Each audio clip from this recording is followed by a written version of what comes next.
Missionário da Luz, meu Deus, nunca ouvi falar. Galera, já comecei a gravar, tá? Porque na aula passada eu esqueci de gravar e deu um ó. Então já pus para gravar agora, antes da gente até começar a falar aí sobre o assunto. O negócio é o seguinte, hoje a gente vai falar um pouquinho da parte fisiológica, lembrar, né? A gente já teve essa aula, na verdade, sobre aí a parte fisiológica, né? As perdas fisiológicas que o idoso tem. Mas por que a gente precisa falar disso, relembrar isso hoje? Porque a gente vai começar a falar das possibilidades, das probabilidades e de como fazer alguns testes que a gente pode usar para fazer a avaliação física do idoso antes da gente começar com as atividades propriamente ditas, tudo bem? Então, só para a gente lembrar, deixa eu compartilhar a tela aqui já. Alterações fisiológicas. Apareceu já para vocês? Apareceu. Apareceu, senhor? Sim. Maravilha. Espera aí, deixa eu só pôr em modo de apresentação aqui.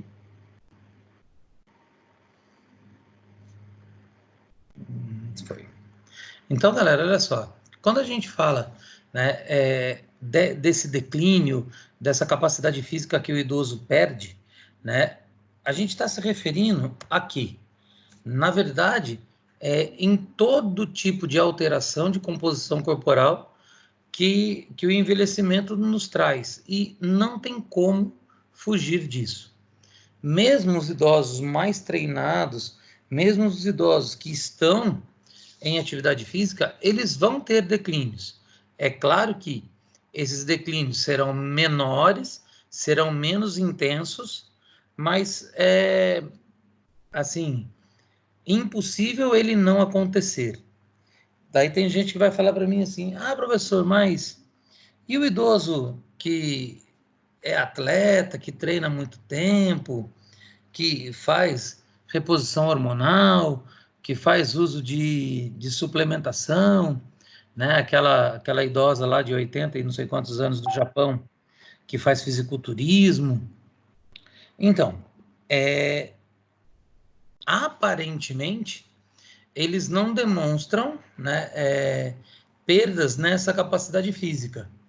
Mas, aparentemente, se a gente for fazer uma avaliação, você vai perceber que ele está tendo perdas, vai continuar tendo perdas, mas em decorrência do aumento que ele teve, do ganho que ele teve antes de iniciar, né, essa faixa de declínio, o declínio dele, a curva do declínio é menor. Então, visualmente, né, aparentemente parece que não tem perda nenhuma. Só que, na verdade, tem. Elas são menores, são menos intensas, são menos perigosas. Não era essa palavra que eu queria dizer, mas, né, elas não trazem tantos problemas, tantas preocupações, mas elas certamente existem. E para os idosos que não têm, né, essa possibilidade do treinamento, do rastro fisiológico de treinamento, da quantidade de treinamento acumulado e que vem trazendo uma série de benefícios, então esse declínio vai trazer, né, problemas que serão determinantes para essa capacidade de autonomia e dependência do idoso. Alguém ia perguntar alguma coisa? Não. Então, quando a gente fala sobre isso, né, quais são as principais capacidades, né, ou as principais áreas atingidas nesse idoso que vão aí ter o problema? Olha a Lúcia perguntando. Oi, Lúcia, tudo bem? Já está tendo aula hoje, né? Estamos aqui já. O link de entrada é o mesmo, vai ser sempre aquele link que está na unidade 1, sessão 1, aula. tá? Clica no link lá e vem para cá, vem para cá. Então, galera, Tá o que um acontece? blogueirinho? Oi? Estilo blogueirinho? Eu tô agora. Como que é? Assina o canal, toca no sininho para receber as notificações. O negócio tá chique. Eu tô mó mala. Já tenho 63 inscritos no meu canal, cara. Só que ninguém curte Sensacional. nada lá. Os caras, brincadeira, ao invés de pôr um monte de curtida para mim lá, falar que eu sou simplesmente o máximo, nada. Só se inscreve. Compartilhar. Então, bando de meia boca, esses caras aí, tá louco. Não ajuda em nada, não faz uma para mim. Então, galera, olha só, vamos falar sério agora. Essas capacidades, né, elas vão afetar diversas sistemas diferentes, principalmente, né, a parte do sistema muscular esquelético e a capacidade cardiorrespiratória. Nas mulheres acontece muito de perda de massa óssea também. Nos homens acontece? Acontece. Um pouco menos do que nas mulheres, mas essa perda de massa óssea, ela também acontece. Isso tudo traz consequências aí, então, né? Na autonomia e na independência desse idoso. E por que traz consequências na autonomia e na independência? Se eu tenho menos força muscular, uma capacidade cardiorrespiratória piorada e menos flexibilidade, o que vai acontecer comigo? Eu vou perder a agilidade, vou perder possibilidade de deslocamento, de mobilidade. Esse declínio é tão afetado que eles começam a perder, inclusive, né, a capacidade de fazer as atividades de vida diária. Então, por exemplo, se trocar, tomar banho, ir ao banheiro sozinho, né, isso tudo vai trazendo uma dependência e o pior, né, além dessa dependência, galera, eu estou fazendo um estudo, orientando, na verdade, um TCC, sobre violência com o idoso, né, maus tratos e negligência. E a gente viu lá que a maior parte, né, dos maus tratos cometidos contra o idoso é dentro da própria família, dentro da própria casa.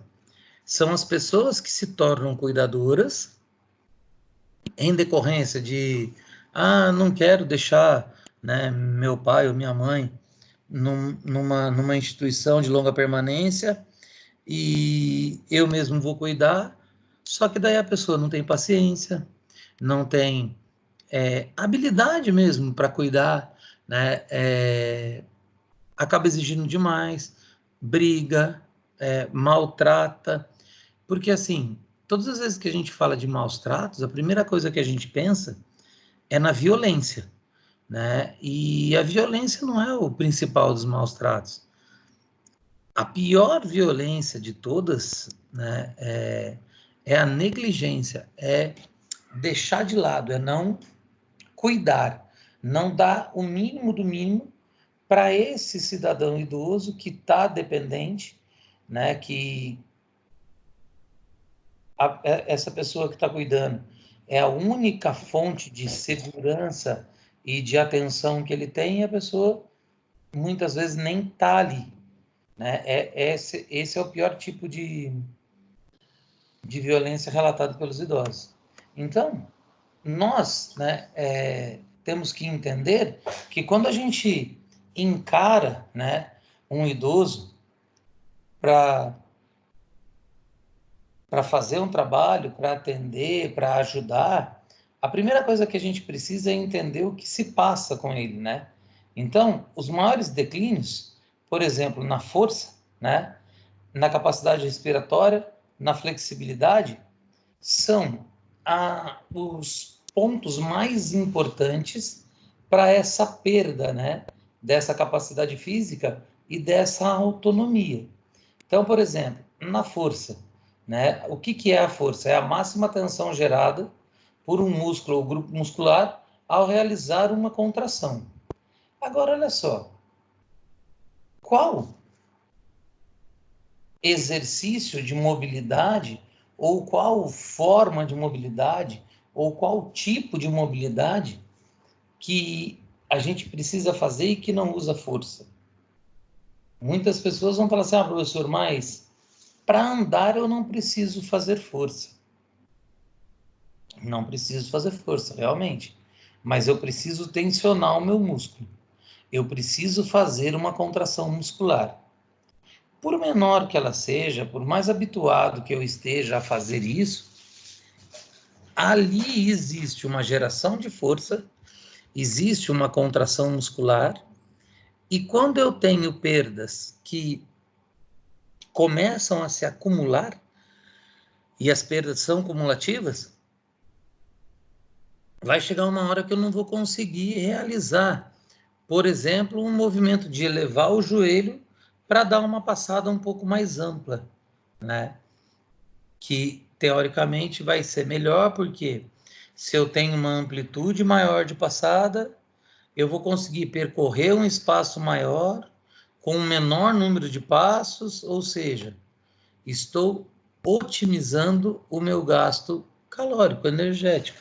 Então, eu estou gastando menos e estou conseguindo fazer aquela atividade que eu tinha em mente, que eu pensava que era o meu objetivo final.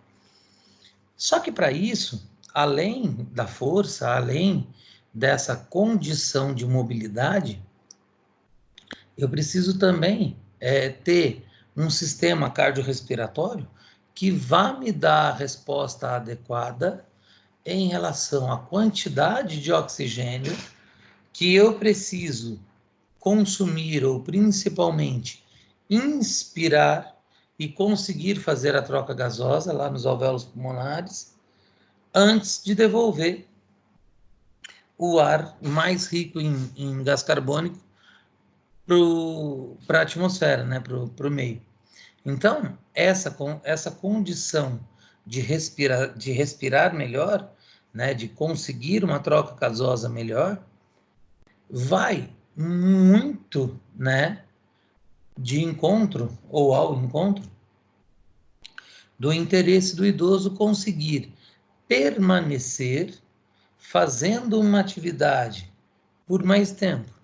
Por quê? Porque a capacidade aeróbica, na verdade, né, ela faz isso.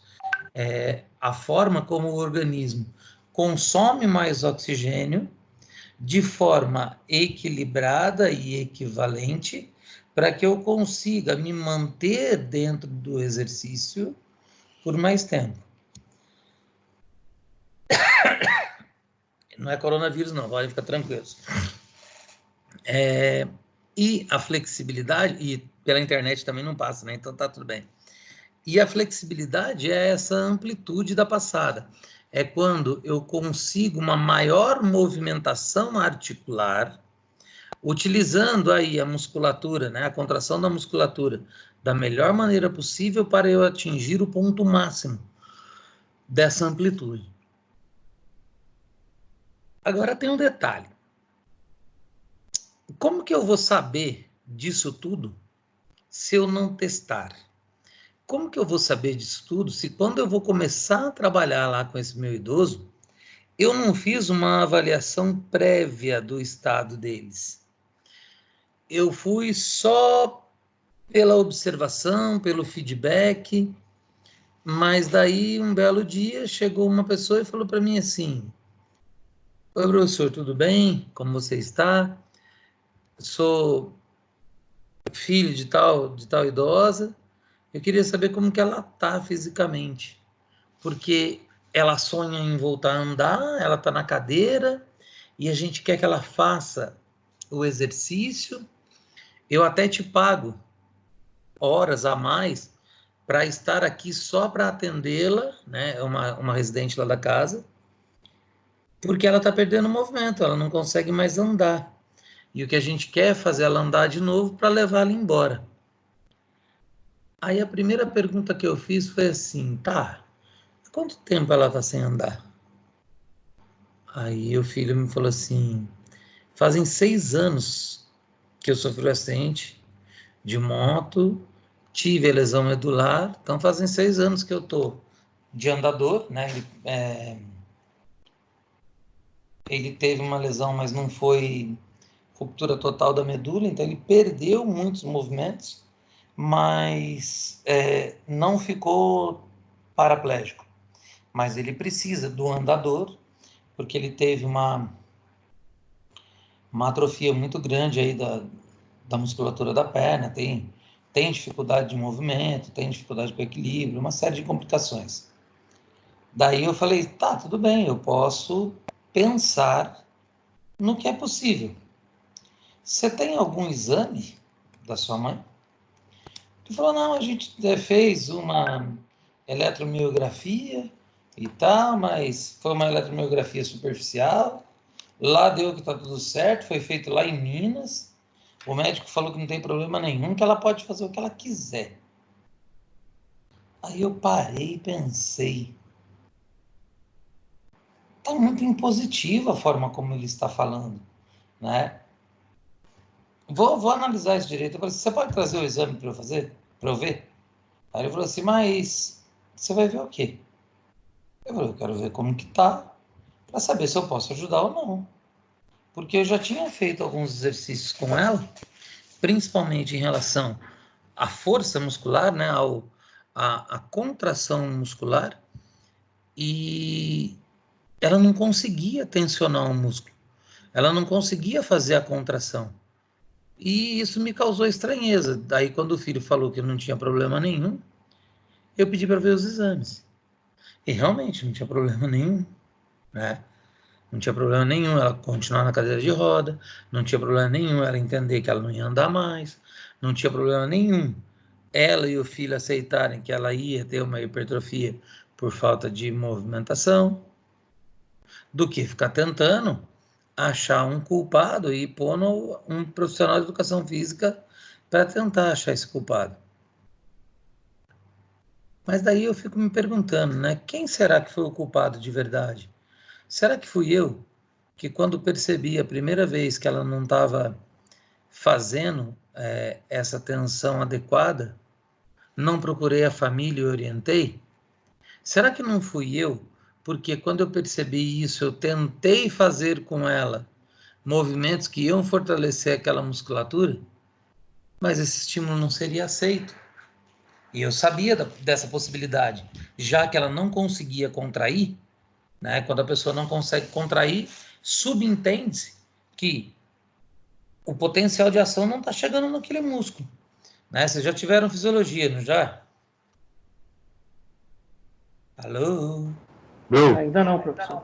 Ainda não? Ainda não. Sim, Algumas sim. turmas tiveram e Já. outras não tiveram, professor. A nossa turma do sétimo semestre teve. Então, alguém do sétimo que já teve a fisiologia consegue lembrar qual é o processo da contração muscular?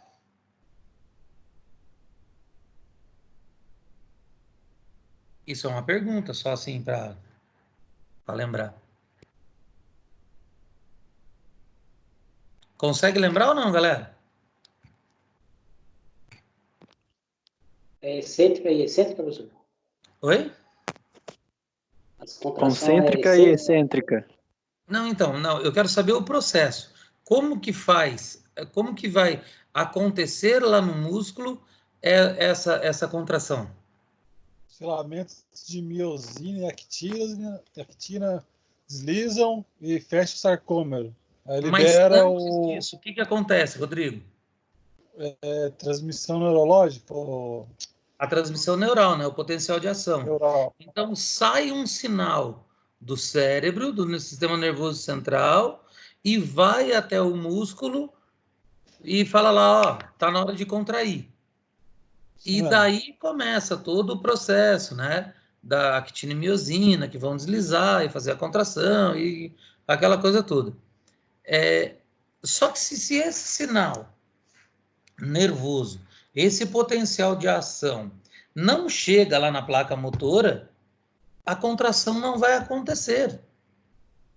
E eu, enquanto profissional de educação física, se eu estou vendo que isso não está acontecendo de forma adequada com o meu idoso, eu tenho a responsabilidade de investigar o porquê isso não está chegando.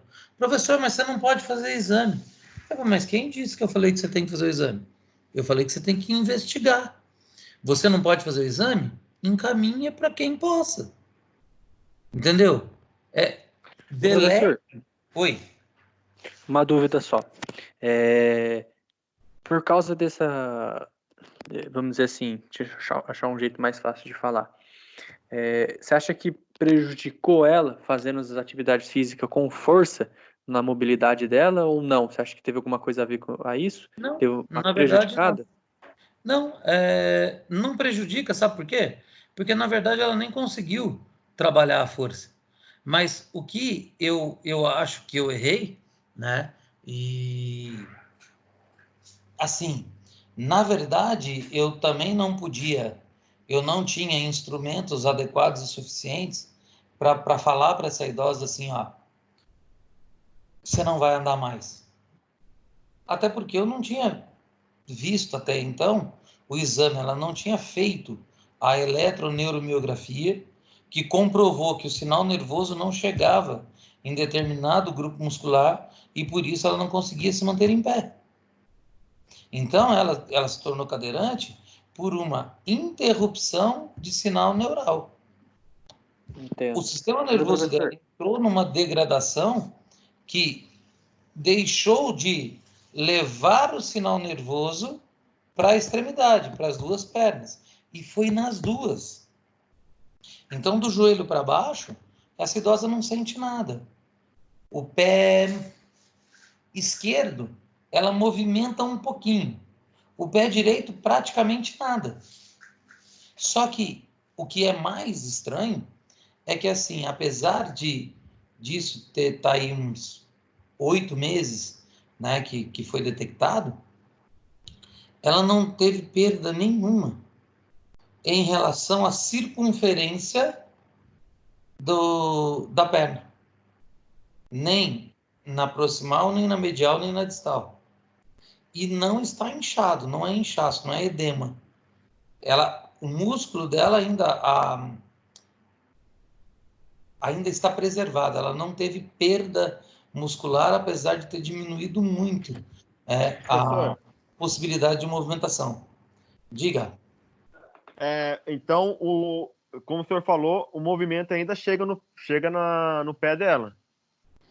Em um Ela pé mexe. chega um pouco de sinal, mas assim, eu acredito, a gente não tem exame conclusivo sobre isso, mas eu acredito que é mais um trabalho de plasticidade neural do que a placa motora mesmo está recebendo diretamente aquele sinal para o aquela professor, situação adequada.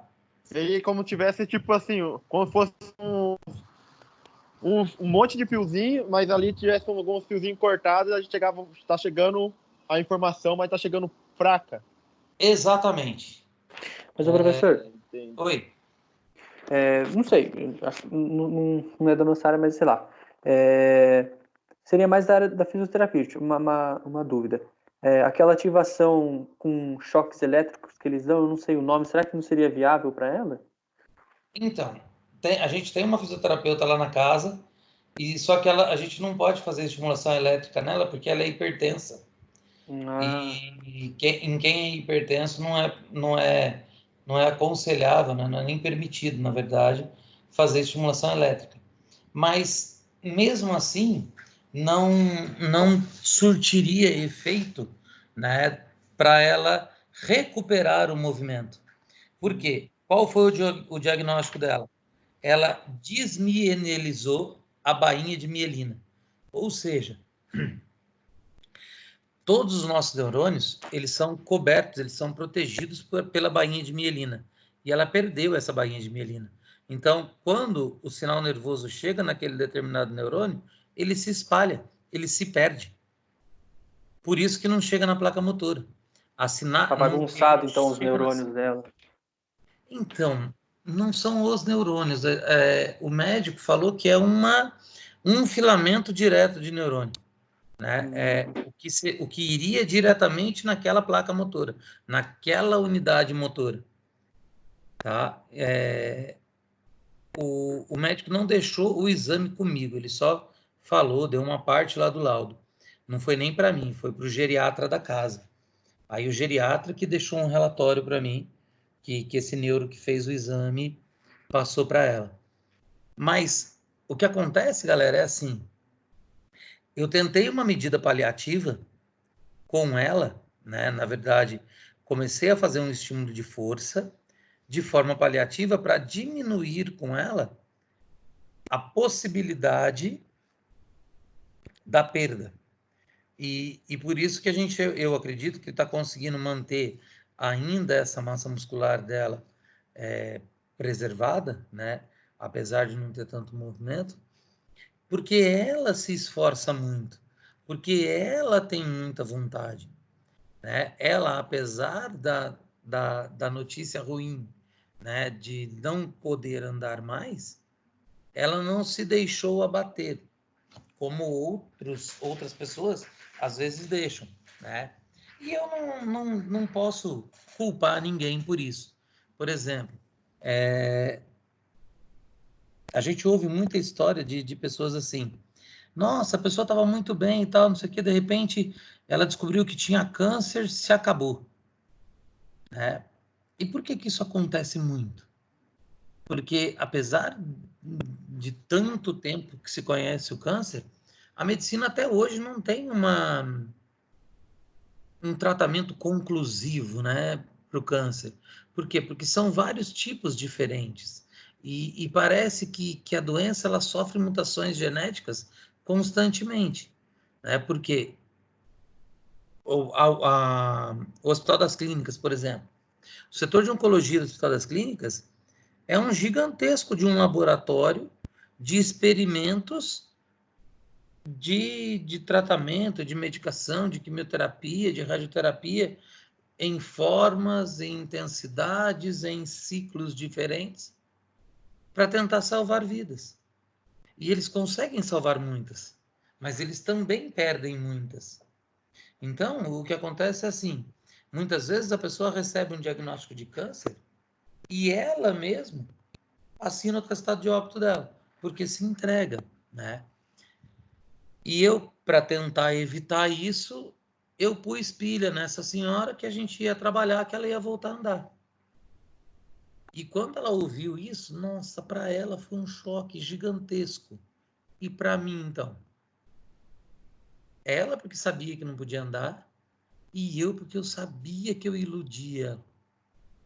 E eu não precisava ter falado que ela ia voltar a andar. Eu podia falar que eu ia dar uma atenção especial para ela, que era o resultado esperado, que seria a minha atitude muito mais adequada. Ah, professor, mas aí você fala, você sempre erra? Não, graças a Deus. Já acertei com muitos, né? Com muitos idosos, com muitos atletas, com muitos jovens, com muitas crianças, com muitos adolescentes. Agora, qual é a minha preocupação enquanto profissional de educação física que trabalha com idosos em situação de asilamento, são instituições de longa permanência, né, que eu trabalho, e que a mobilidade é muito reduzida e que a expectativa não é boa. Então, por exemplo, eu fui na casa quarta-feira, a vigilância sanitária ia lá fazer a vacina em todas as idosas e pediu para fazer em todos os funcionários, até nos que estavam afastados. Eu, desde o dia 13 de março, eu não estou dando aula para elas, né? A vigilância sanitária afastou todo mundo, fez lá realmente o isolamento delas. As famílias estão indo e tendo contato com as idosas fora da casa, no quintal da casa ou na varanda, que é lugar aberto, né, de circulação de ar, mantendo a distância de segurança, e só pode ir uma família de cada vez. As famílias estão indo com horário marcado e passam por todo o protocolo. Eles entram pelo portão da garagem, afere a temperatura, faz a higienização das mãos, né?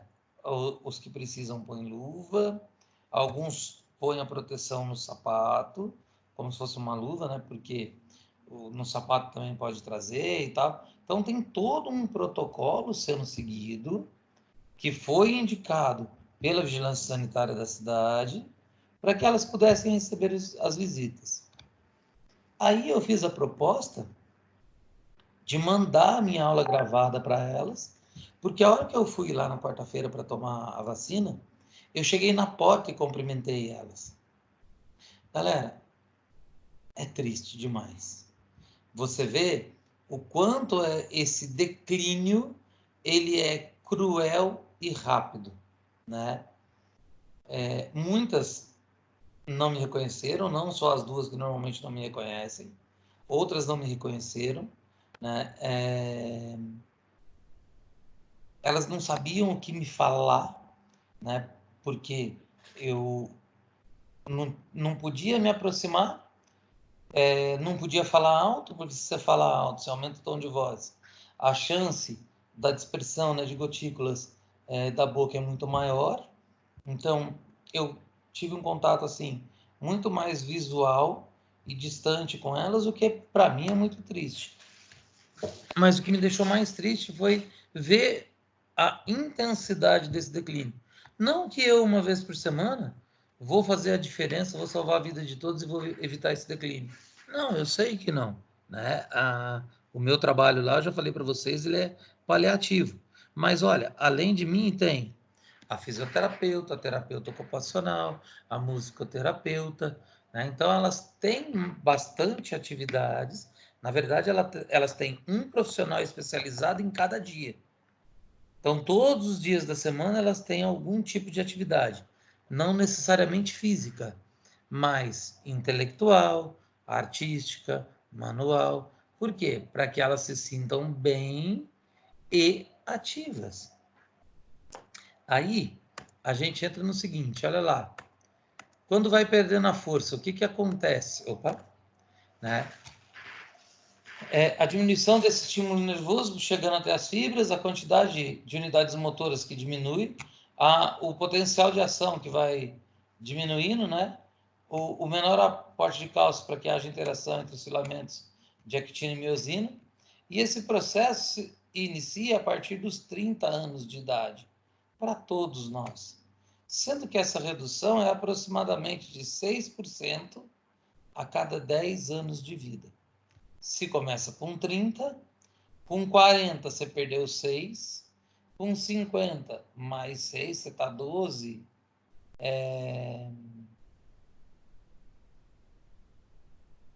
12 não, desculpa. 10, né? Você tem 12% de perda, né?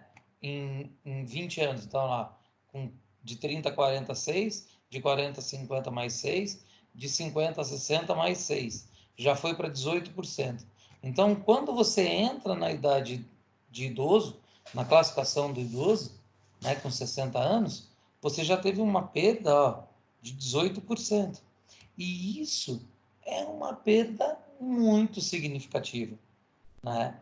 Então, eu tenho que ficar muito atento a isso, até para conseguir propor a forma de exercício para esse idoso. Tudo bem? Aí, professor, uma pergunta, professor. Diga. Nesta perda desse idoso, um idoso que, tipo, vamos dizer que uma pessoa tem uma vida ativa, essa perda, ela permanece ou ela é reduzida? Ela é bastante reduzida. Por quê? Porque quando esse idoso tem a vida ativa, teoricamente a gente está acreditando, né, que ele teve ganhos de força, ele teve aumentos, né, de adaptações de hipertrofia muscular, ou pelo menos da hiperplasia, ou da hipertrofia mesmo, ou a própria força, ou o próprio recrutamento de unidade motora. Tudo isso vai deixá-lo mais saudável, mais ativo e vai garantir a qualidade dessa transmissão nervosa, vai garantir a qualidade do funcionamento do sistema nervoso, do sistema musculoesquelético, do sistema cardiorrespiratório. Por quê? Porque estar em atividade, né, é uma forma de promoção da saúde.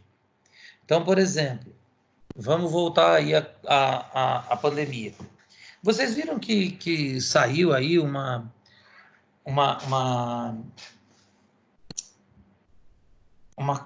é bem convocação, mas um alistamento, fala um alistamento. Oi? É mais ou menos isso. Um alistamento. Um convite, vamos ser bonitinho, né? A todos os profissionais, né, da área da saúde, aí incluindo o profissional de educação física, sobre um cadastramento, aí lembrei o nome, cadastramento junto ao governo federal para se fazer um curso de preparação ao combate da pandemia. Por quê? Porque em uma situação de agravamento dessa crise, né, de saúde pública, da pandemia, muitos profissionais poderiam aí sim ser convocados para trabalhar na linha de frente. Aí começou um monte de gente a falar, reclamar, e agora eu não quero. Galera, não existe eu não quero, né? O que acontece é assim, se o Brasil entrasse numa guerra hoje e precisasse recrutar soldados e convocar soldados, o que aconteceria? Todo o pessoal que foi dispensado por excesso de contingente, que está na reserva das Forças Armadas, estão suscetíveis a serem convocados. A mesma coisa os profissionais de educação física, de fisioterapia, de enfermagem, de medicina e todas as áreas da saúde podem ser convocados, não estou dizendo que serão, podem ser convocados no caso de um aumento da gravidade dessa pandemia. Só que daí a gente vai tentar entender as coisas. Olha só, professor, eu vi lá no decreto, lá na convocação do governo, que eles estão chamando até veterinários, eles estão chamando fisioterapeutas, terapeutas ocupacionais, os estagiários de educação física, os profissionais de educação física. Beleza, eles vão precisar de muita gente para organização, para um monte de coisa. Mas o profissional de educação física, ele vai poder trabalhar dentro do hospital, desde que ele não esteja fazendo nenhuma medida, nenhuma movimentação, né, com o intuito de divulgação do que está acontecendo, não tem problema nenhum. Agora, lá na China, os profissionais de esporte lá e de educação física, eles também foram convocados pós-pandemia. E para fazer o quê? Para o estímulo de atividade física leve e moderada, porque essa sim pode aumentar, né, a capacidade do meu sistema imune. Então, algumas pessoas falaram assim, nossa, no pico da transmissão, porque tem que ficar em isolamento social, tá errado, eu tenho que fazer atividade física porque daí é mais difícil de eu contrair o vírus. Sim, é mais difícil. Mas quem está controlando a intensidade da sua atividade? Eu mesmo. Então, muito provavelmente você está controlando errado, você não é profissional ainda. Então, a gente tem que tomar cuidado com essas coisas, porque a gente vê muita gente ganhando dinheiro, né? Muita gente na academia, personal, fazendo trabalho, e papapá, beleza, é o trabalho dele. Mas, num momento desse, o que eu preciso entender? Se eu aumentar essa intensidade, se eu quiser dar mais treino, se eu quiser, eu posso estar muito mais prejudicando do que ajudando.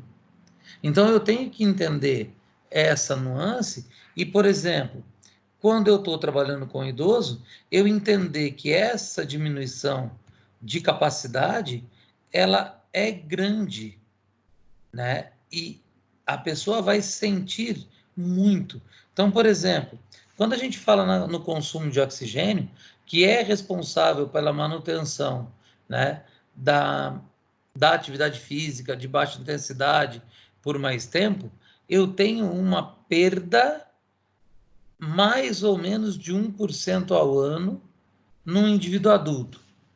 Aí, imagina o seguinte, que é quando a gente está idoso, né, você pode ter tido uma diminuição de cerca de 50% quando você está com mais de 75 anos. Então, imagina, galera, perder 50% da capacidade de absorção do oxigênio. Como que eu vou conseguir manter uma atividade, né, física, cardíaca, aeróbica, se eu perdi tudo isso? E daí, volta ao que a gente falou na outra aula. Como que fica a minha cabeça ao perder tudo isso? Quem aqui está de verdade isolado nesses dias? Você já percebeu alguma alteração em você? No seu humor, na sua forma de se comportar, nas coisas que você está fazendo na sua casa? Ih, professor, não tô isolado não, tô fazendo tudo normal. Ramon? Isso. Por favor, quando vocês forem falar, fala o nome de vocês para mim, porque... Então, Ramon, mas assim, e você acha que isso... Você está fazendo tudo normal porque você tem que trabalhar. Mas se você tivesse a possibilidade de ficar em casa, você ficaria? De verdade, não. Por quê? Porque eu não consigo ficar em casa. É muito chato, pô. Mesmo Eu assim, falava a mesma estudando. coisa. Eu Mesmo falava a assim, mesma estudando. coisa, sabe, Ramon? Mas eu comecei a acompanhar mais de perto como está, né, a contaminação, como que é o negócio. Eu também acreditava que era uma simples gripe, essa corona, sabe? E a gente só acredita que as pessoas morrem a partir do momento que tem alguém perto da gente que perdeu alguém, né? Porque até então eu nem acreditava nessa quantidade de mortes e tudo mais. Tem um rapaz que foi meu estagiário no futsal, só ele mora aqui em São José. A mãe, o pai, a mãe é separada do pai, a mãe, o tio e o avô moravam na mesma casa em São Paulo. O avô foi diagnosticado com Covid-19, 93 anos. Em uma semana internado, ele faleceu. 4 dias depois, o tio foi internado, está internado numa UTI em estado muito grave. O tio tem 69? 79? Eu não lembro se é 69 ou 79, alguma coisa assim. Tá muito grave. E 2 dias depois do tio ser internado, a mãe dele foi internada e também está na UTI, no estado grave, com 65 anos. Então, quando você recebe uma notícia dessa, você fica assim, pô, o negócio é cabuloso mesmo. Ele falou, Luiz, meu avô morreu às 11 horas da noite, às 10 horas da manhã ele foi cremado, sem ninguém da família poder ir, nem escolher caixão, nem escolher aonde ia ser cremado. Ó, só falaram, seu avô vai ser cremado em tal lugar, as despesas estão aqui e pronto. Entendeu? Então, assim, a gente começa a perceber a importância desse isolamento social, a importância de estar, eu, por exemplo, longe lá das idosas. Por quê? Porque elas já têm uma capacidade, né, imunológica muito debilitada. E qualquer contato que a gente tenha pode prejudicar elas ainda mais.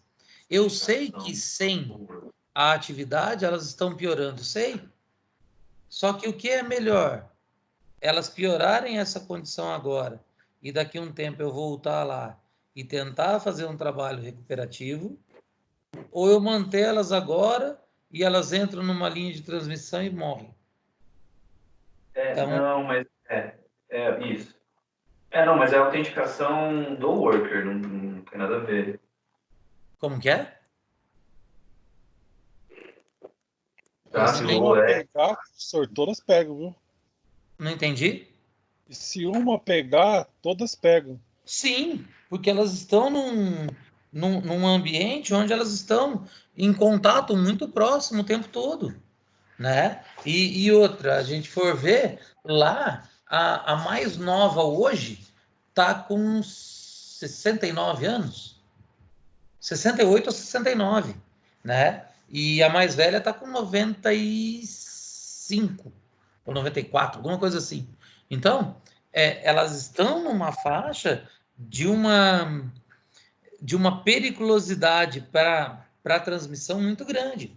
Então, a dona lá está corretíssima. Ela começou a quarentena, né, o isolamento das idosas, antes da determinação do governo, da vigilância sanitária, de tudo, porque a dona lá é enfermeira. Então, ela sabe como que estava se desenhando aí, né, o processo. Aí, galera, o que acontece, né? Além dessas perdas, a gente tem ainda essa perda aí da flexibilidade, né, que é por deterioração de cartilagem, por perda de força, de colágeno, um monte de coisa que vai acontecer, e isso tudo traz uma série de complicações para esses idosos, né? E daí a gente começa a pensar no seguinte, galera. Nossa, olha quanta gente que tem aqui. Oi, gente linda, tudo bem? Eu tava lá com uma coisa, não vi tanta gente que entrou. Tudo bem, professor? Eu sou o único lindo. Tudo bem, Seu professor? mentiroso, né? Tudo bem, amores? E vocês? Tudo bem, professor? Tranquilo. Então tá bom. Então, o que a gente começa a perceber e a entender em relação a essas perdas? Todas as vezes que eu vou começar um trabalho, seja ele qual for, né, em relação a essa possibilidade aí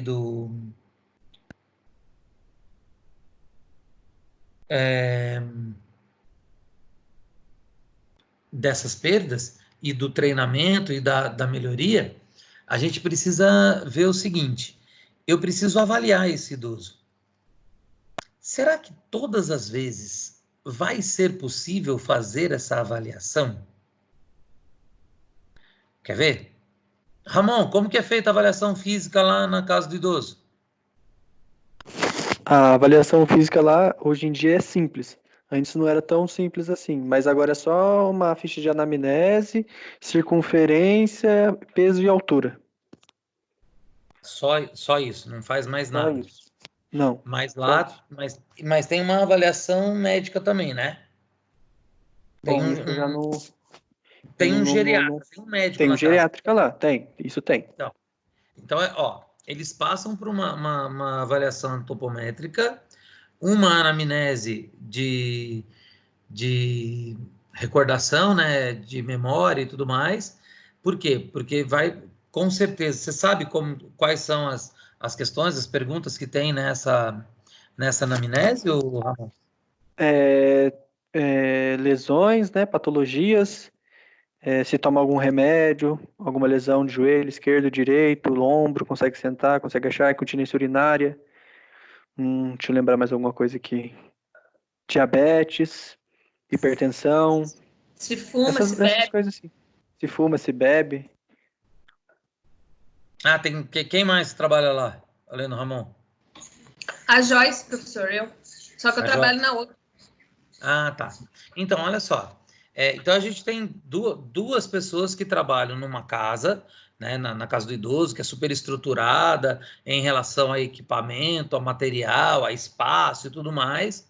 E mesmo assim, como o Ramon e a Joyce disseram, hoje a avaliação física lá está mais simples do que era anteriormente. Alguém aqui da turma já trabalhou no CEMAF? No Centro de Medida de Avaliação Física? Olha que silêncio. Acho que ninguém, né? Eu queria ir para Então, lá, professor. oi? Eu pedi para o São José Esportivo de transferir eu para lá, mas não deu. Não deu?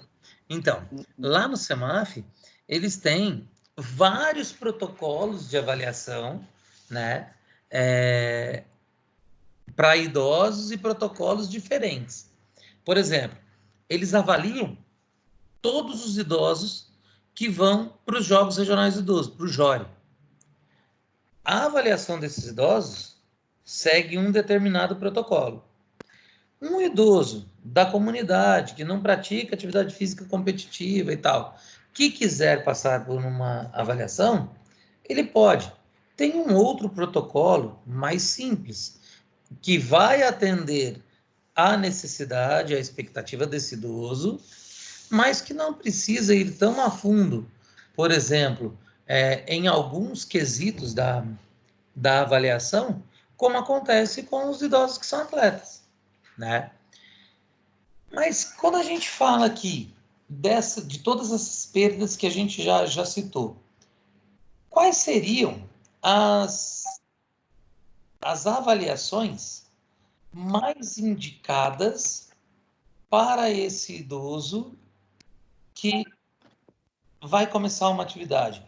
Ou quais as informações que seriam mais necessárias e mais precisas para o profissional de educação física que vai atender e vai trabalhar com esse idoso?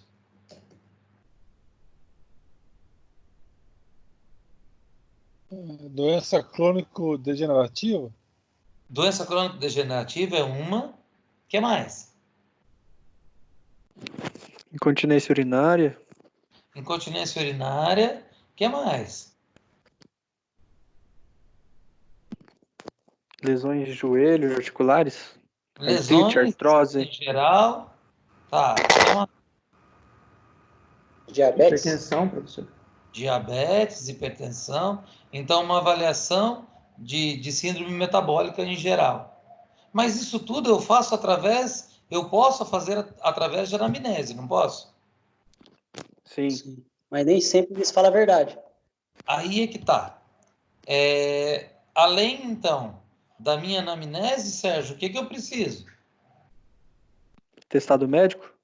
De uma avaliação médica. Exatamente. Lembra que eu falei no começo que quando a gente vai trabalhar com idoso, a gente tem que deixar de lado um pouquinho a possibilidade de trabalhar sozinho e pensar sempre numa equipe multidisciplinar? Eu vou precisar de outras pessoas comigo, não necessariamente exatamente ao meu lado, exatamente trabalhando comigo naquele momento, mas eu preciso ter essas pessoas como suporte, como aliados ao meu trabalho, para que eu consiga desenvolver o melhor trabalho possível. Agora, e para mim, e eu, profissional de educação física, o que eu posso avaliar nesse idoso? O que eu devo avaliar nesse idoso? Capacidade funcional? Capacidade funcional. Que capacidade funcional? Para idoso seria o AVI, né? Atividades da vida diária, alguma coisa assim. A VDI, né? Sentar, O que mais? sentar, levantar, caminhar, levantar o pé, levantar. Como que eu faço essa avaliação? Oi? Equilíbrio, flexibilidade. Equilíbrio, flexibilidade, mobilidade, sentar, levantar, pressão palmar. Porque eu tenho... Oi? Antropometria. Antropometria também, né? Tempo de reação. Mas, professor, a antropometria, você não acha que não seja tão eficaz? Seria melhor uma... Como é que é o nome da outra avaliação lá? Na balança? Bioimpedância? Bioimpedância? Então, tudo depende. Nenhuma delas é extremamente segura. Nenhuma delas é extremamente precisa. Dependendo do protocolo que você vai usar na antropometria, se for um protocolo adaptado e direcionado para o idoso, às vezes é até melhor do que, por exemplo, a bioimpedância, de 2 canais. Se eu tiver uma de 4, é melhor. Se ela for de 6, é melhor. Se for 8 canais, melhor ainda. Agora, qual vai ser a preparação desse idoso para isso? né? Qual vai ser a orientação dada a ele pré-avaliação? Porque é o seguinte, se você chegar numa avaliação de antropometria, depois de treinar, você vai ter um resultado. Aí no outro dia você vai sem ter treinado, é outro resultado. Aí num terceiro dia você vai sem ter treinado e tomando 2 ou 3 copos de água antes da avaliação, o resultado é outro também. Por quê? Geralmente Porque essa preparação é diferente. Fala, Sérgio. Geralmente no semáforo eles pedem para a pessoa não. Eu trabalhei 3 meses lá, aí eles pedem para descansar e se tiver nervoso, tomou café, alguma coisa, não, e a frequência cardíaca passou, a pressão não está na medida certa, não consegue fazer a avaliação. Isso é testado 3 vezes consecutivo. Se essas 3 vezes, agenda outro horário, outro dia, outro mês. Horário. Porque o que acontece é o seguinte, todas essas alterações ou variações fisiológicas vão interferir no resultado final da avaliação. Então, uma das coisas que eu acho que são, acho não, tenho certeza, que é imprescindível de testar, além da parte antropométrica, é testar a capacidade física em relação à mobilidade, principalmente. Então, tem um testinho que eu acho muito legal, testinho, sacanagem. Tem um testezinho que eu acho muito legal, que é o Up and Time and Go, né? O idoso, ele tem que estar sentado, aí ele tem que levantar sem ajuda, caminhar 6 metros, voltar, 6 metros ou 3 agora? Não lembro, se é 6 ou 3. Ele caminha, volta e senta sem ajuda. E você vai marcar o tempo que ele faz isso, né? E de acordo com esse tempo, você consegue fazer uma predição de mobilidade desse idoso, né? E até certo ponto, da independência dele, né, de locomoção.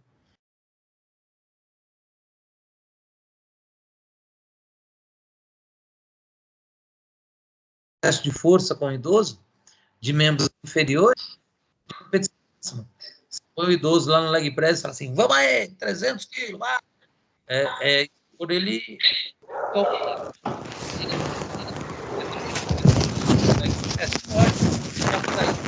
Professor, tá ruim seu áudio aqui pra mim. Oi? O senhor tá falando um pouco fora do microfone. Foi mal, desculpa. É que a cadeira, ela tá... Tem muito pernilongo aqui hoje. Eles estão fazendo doação de sangue, nem queria. O idoso, ele até pode fazer, né, o leg press e tal, trabalho bastante com carga. Só que eu não vou fazer um teste de carga máxima, então eu faço um teste submáximo.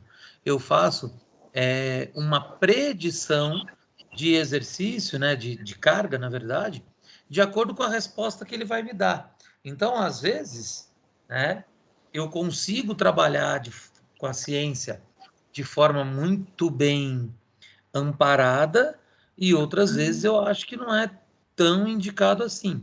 Por exemplo, as minhas idosas lá, eu sei que a maioria delas é cadeirante.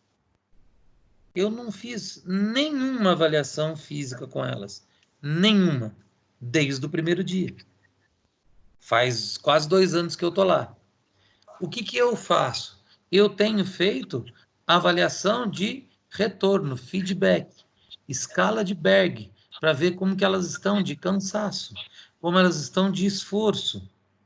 Por quê?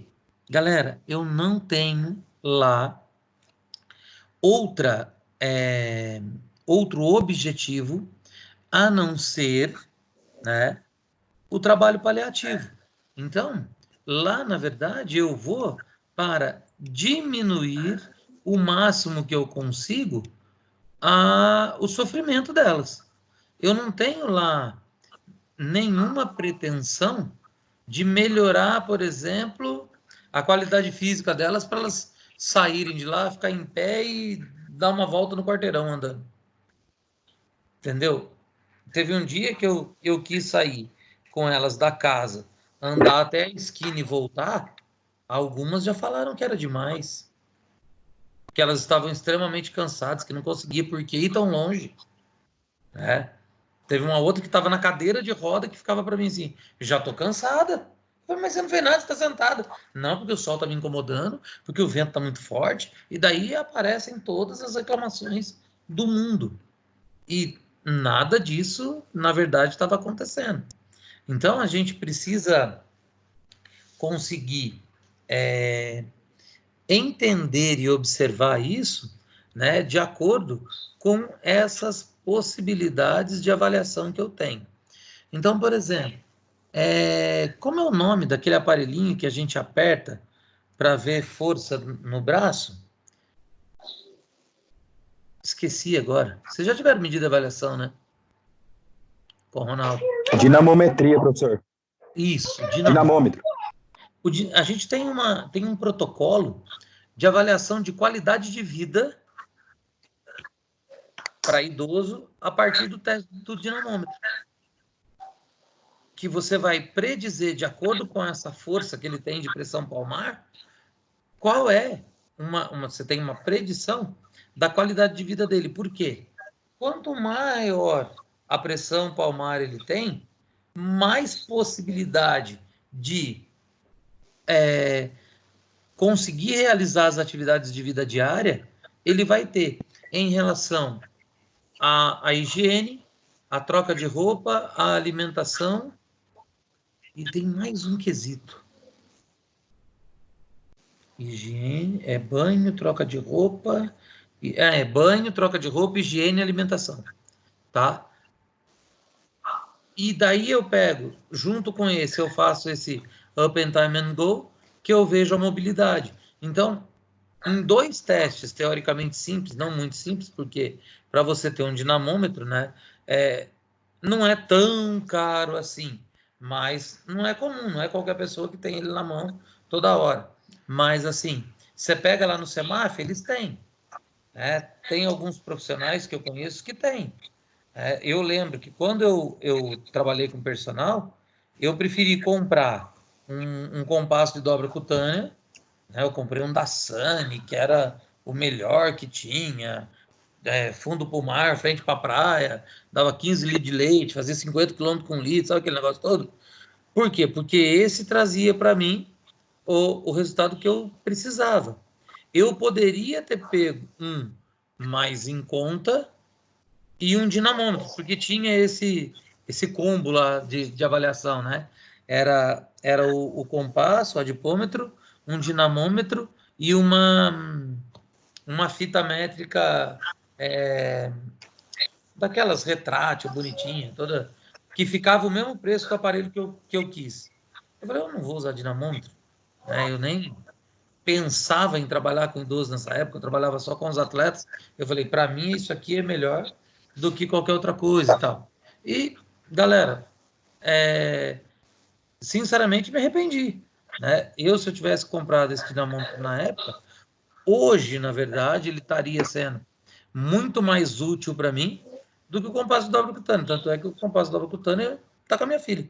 Eu nem uso mais. Ela usa muito mais lá na avaliação nutricional dela do que eu. Né? Por quê? Porque lá com as idosas, lá com o público que eu atendo, eu não tenho necessidade de ver essa diferenciação aí da composição física, se está com maior percentual de gordura ou menor percentual de gordura, né? Não preciso essa precisão, né? Não tenho necessidade dessa precisão, né, que o adipômetro vai me dar. Eu posso fazer simplesmente por circunferência, que já vai me fornecer informação suficiente. Aí o que eu vou pedir para vocês hoje? Na verdade, assim, para a semana que vem, a gente vai ser dia 10. É isso? Hoje é 3 mais 7, dia 10. A unidade, a terceira unidade vai liberar para vocês a partir da segunda-feira, dia 13, se eu não me engano, né? Que vocês Isso. falaram. Então, na semana que 10 vem... é feriado, professor. Oi? 10 é feriado. 10 é feriado. Feriado do quê? Páscoa. Já? Semana Santa, professor. Sexta-feira Nossa, é Santa. mesmo. Acabei de olhar aqui. Caramba. Não, então, ó... vocês estão- Sexta-feira. Oi? Sexta-feira Santa, daí não vai ter aulas. Tudo bem. Dia 10. Eu acabei de ver aqui o... Ô, meu professor, calendário. mês de abril inteiro é feriado pra nós. Por quê? É dia do coronavírus. Mês Então é coronavírus. um mês, né, o monstro? Então, olha só. No dia 17... Olha que legal, feriado prolongado. Todo mundo vai poder ficar em casa. Então, eu não vejo a hora, cara, de Vamos pra terminar praia, galera. a aula para eu ficar em casa esse final de semana inteirinho. Olha só, tô brincando. O que acontece é assim, no dia 17, então, a gente vai começar a falar das avaliações, mas o que eu queria que vocês fizessem é o seguinte, além das que estão no AVA, apresentadas no AVA, que cada um de vocês trouxesse pelo menos mais um teste, um protocolo.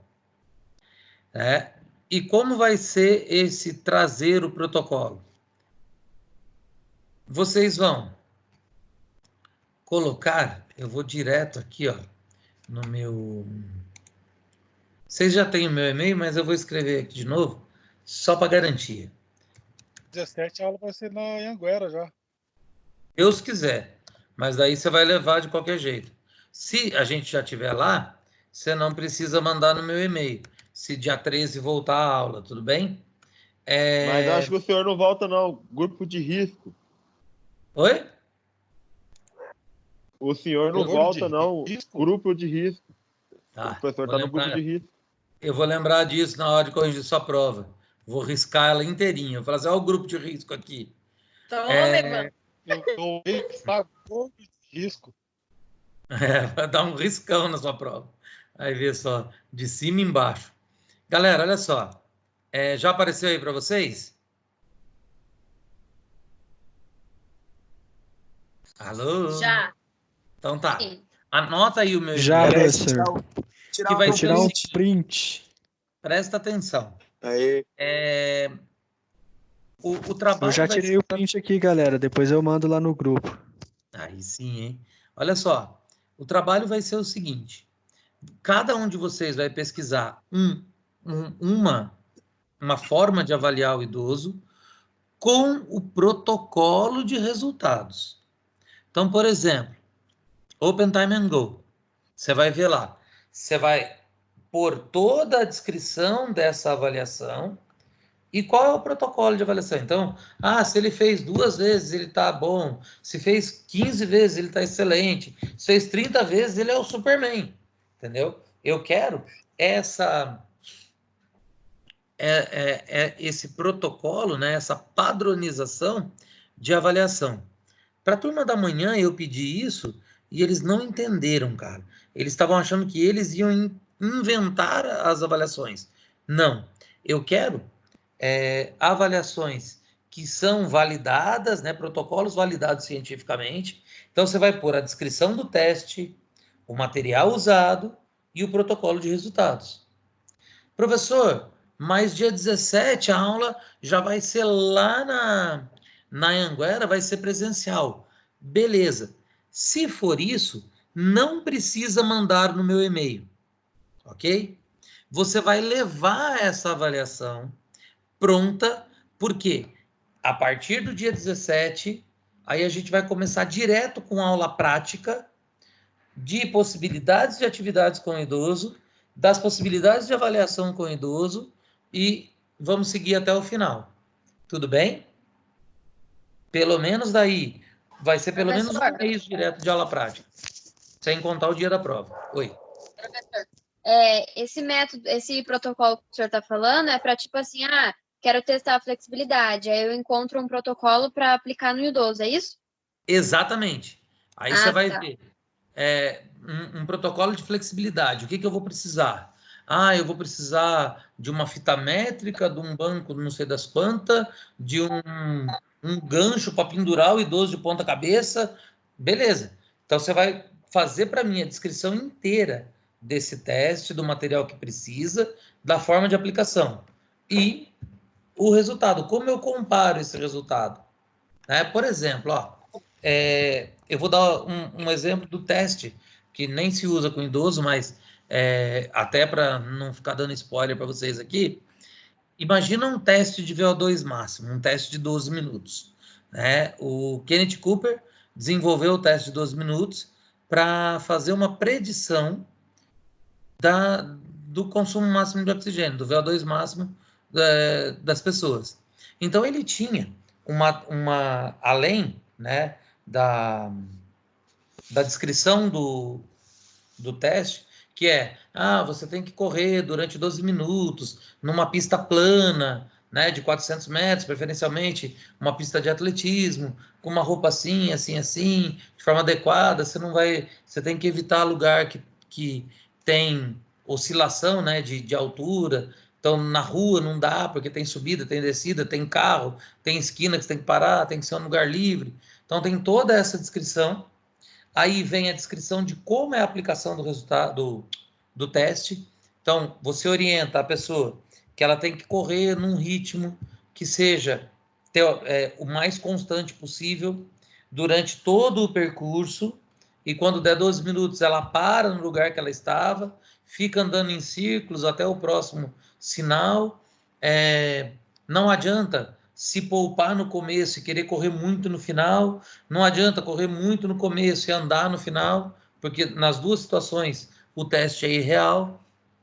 Então, você dá todas essas orientações, a pessoa faz o teste. Aí, depois, ele tinha lá uma tabelinha, quem correu entre 1.000 e 1.200 metros? Tá ruim. Quem correu entre 1.200 e não sei quanto? Já melhorou. Acima de 1.900? É regular. 2.200, tá bom, Quem correu 2.800 para cima, é excelente. Entendeu? Então, é isso que eu quero que vocês tragam. Só que daí o Cooper, por exemplo, ele ainda tinha, uma outra forma, além desse protocolo, dessa tabela comparativa, que era uma equação, uma forma de fazer a conta que você personalizava o resultado. Então, você não ficava dentro daquela margem de média populacional. Você tinha o resultado específico da pessoa. Então, era assim, o VO2 máximo é igual a distância percorrida menos 502,9 dividido por... Não, 502,1 dividido por 44,9, e daí tem toda uma conta que você consegue determinar, ou melhor, predizer, a capacidade de VO2 dessa pessoa, tá? Aí tem pessoas que vão falar assim, professor, mas uma predição dessa não é precisa, é melhor levar o cara para um laboratório e testar. Perfeito. Se você tem a condição de levar a pessoa para o laboratório e testar, vai na fé, Só que é mais caro você fazer um teste de VO2 numa esteira ergométrica com análise de gases. É muito caro, tá? Então, custa aí mais de 250 reais. Um teste de 12 você faz na pista sem nenhum gasto praticamente. Então, e qual é o percentual de erro entre um e outro? 1%, se ele for muito bem aplicado. Tá? Então, é um percentual que não vai te gerar grande defasagem assim, então, é isso que eu quero de vocês. Se Deus quiser, o Rodrigo vai estar certo, a gente já vai ter saído desse isolamento social, a gente já vai estar tendo aula, aí a gente vai fazer essa aplicação prática. E como vai funcionar essa aplicação? Oi. Esse teste vale... Daniel. Fala, Daniel. Esse teste vale para flexibilidade, mobilidade, qualquer tipo de teste Direcionado pro idoso. Isso, específico para o idoso. Beleza. Tudo bem? Aí, galera, como que a gente vai fazer? Cada um de vocês vai aplicar o seu teste. Só que daí, por exemplo, hoje tem 32 pessoas aqui. Certamente vão aparecer testes repetidos, né? Testes iguais lá. O que vai acontecer? Por exemplo, vamos lá, eu chamei a Cíntia para fazer o teste, ela falou, ela já tinha perguntado da flexibilidade, o Daniel também, os dois trouxeram o mesmo teste. Perfeito. Eles explicam e eles aplicam em vocês. Entendeu? Ao invés da Cíntia aplicar em todo mundo sozinho, a gente vai dividir o grupo. Então, são 30 pessoas, 32 pessoas. Mas a Cíntia e o Daniel trouxeram de flexibilidade. Beleza, 15 para a Cíntia, 15 para o Daniel, aplica. Aí o Rodrigo trouxe um outro junto com a Ana Paula, né? Igual. Daí tá Eliene, o Evandro, o Rodrigo e a Ana Paula. Divide o grupo em 4, eles explicaram o teste, todo mundo vai fazer. Por quê? Porque daí, galera, a gente consegue ter uma abrangência maior na quantidade de testes que vocês vão conhecer e principalmente na aplicabilidade do teste. Tranquilo? Professor. Oi. Nesse teste não é para levar em consideração se ele é, tipo assim, super confiável, se ele é bom de aplicar, essas coisas não, né? Então, olha só, Cíntia, na verdade a gente tem que pensar o seguinte, quando a gente procura um teste, principalmente para uma população idosa, na verdade para qualquer população, mas principalmente na população idosa, eu preciso pesquisar a fidedignidade do teste, né? Por quê? Porque se ele não é um teste fidedigno, se não é um teste confiável, qual é a veracidade ou o valor do resultado que esse teste vai me dar para eu poder trabalhar com esse idoso depois? Então, pensar na qualidade do teste é importante, sim, tá? Tem muitos. Até porque daí na hora que for aplicar lá também, se for difícil de ser aplicado, nem vamos conseguir, né? Sim, então, mas aí é que tá. Existem muitos testes que são de aplicação bastante simples e que trazem resultados muito bons, né? Muito confiáveis. O que é importante, e aí a gente já está falando aqui com um grupo que está na reta final para se formar, é a seriedade de vocês enquanto participantes e enquanto aplicadores do teste, né? Tem que chegar lá e trabalhar com seriedade, fazer o trabalho, né, da forma mais séria, com a melhor postura profissional possível. Por quê? Porque esse é o futuro de vocês, galera. Tudo bem? Então não vai poder dar uma risadinha, não vai poder brincar. Não, não é isso. Quando a gente fala em seriedade, quando a gente fala em postura, não é para chegar lá e ficar todo mundo de cara feia. Pode sorrir, pode brincar, pode conversar, pode. Mas tem que saber definir a hora que eu posso brincar, a hora que eu vou prestar atenção, a hora que eu vou colaborar com quem está explicando, a hora que eu vou colaborar com a pessoa que está fazendo o teste. Uma coisa que a gente precisa entender é assim, vocês precisam simular a realidade de um idoso na hora de fazer o teste? Não, não precisa. Até porque você não vai conseguir. Então você deixa, se você tenta fazer isso, você atrapalha a fidedignidade do resultado e a pessoa que está aplicando deixa de aprender. E você que está fazendo o teste deixa de aprender, de vivenciar uma aplicação adequada de um trabalho. Entende como que é? Eu sei que todos vocês vão ter scores de resultado todos lá muito altos, né? Acima do excelente, do perfeito e tal. Não tem problema. Eu não quero ver se... mas um idoso não vai ser assim. Um idoso não vai. Mas quando a pessoa que está aplicando esse determinado teste consegue aplicar com pessoas que não são idosas, ela vai ter uma experiência de aplicação muito grande e vai conseguir fazer isso com o idoso na maior tranquilidade possível. Entendeu como que é o negócio? Sim. Então tá bom. Meus amores, muitíssimo obrigado pela atenção de vocês. Ó, I love you todo mundo. Bom final de semana. Aproveitem para ficar em casa, descansem, estudem, façam o AVA, o desafio nota máxima, né? E se inscreva no meu canal. Sim, eu ia falar isso agora. Ó. Se quiser assistir a aula de novo, eu vou pôr no meu canal. É só você se inscrever, né, no canal. Já aciona lá o sininho Já para estou receber inscrito. todas as notificações. E tamo junto. Professor. Valeu. Falou, Tchau, galera. Valeu, professor. Deus. Valeu, professor. Obrigado. Boa noite. Boa noite. Tchau, professor. Boa noite. Beijo no glúteo. Obrigado. Você também. Fala. Ô, Ramon, vai ter aula Eu? do Dorival? Embaixo do chuveiro, hidroginástica. Deve dar aula também, né? Não, Tô não zoando. tem link pra ele no AVA. Eu vou perguntar pra ele lá. É, eu perguntei lá no grupo, ninguém me respondeu. Eu vou Não, mandar mas um ele não WhatsApp. colocou- Ele não colocou nem link lá no AVA.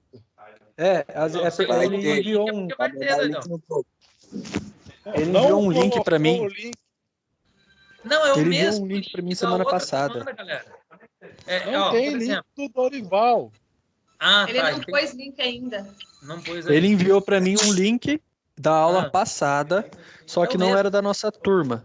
Não era da nossa turma, mas eu vou perguntar pra ele. Eu vou falar com ele. É, porque, por exemplo, esse link que vocês usaram hoje é o mesmo da semana passada. Na minha aula, por exemplo. Por quê? Porque quando eu criei aquela primeira aula, eu pus que ela ia se repetir semanalmente. Então, daí fica o mesmo link, entendeu? Tem que ver se ele fez isso também. Não, Eu vou falar com ele no lá. AVA dele não tem nenhum link ainda. Entendi. Bichão Às vezes mesmo, ele hein? manda pra mim no privado, eu vou falar com ele lá. É, o Só pra amor. saber se eu posso beber já. Vê se ele manda pra você na privada. Ué, bebê, você pode, né? Você tá na sua casa. Tchau. Tchau, meus amores. Tchau, Valeu. professor. Valeu. Tchau. Tchau, depois falou, alguém Júlia. avisa. Um abraço. Até Manda o outra. link no grupo, pessoal. Tchau, Manda o link no professor. grupo. Tchau, Tchau. amor. Bye, bye. So long and farewell. Gastando inglês. Você viu? É. Tô treinando. Tchau, professor. Tchau, tchau.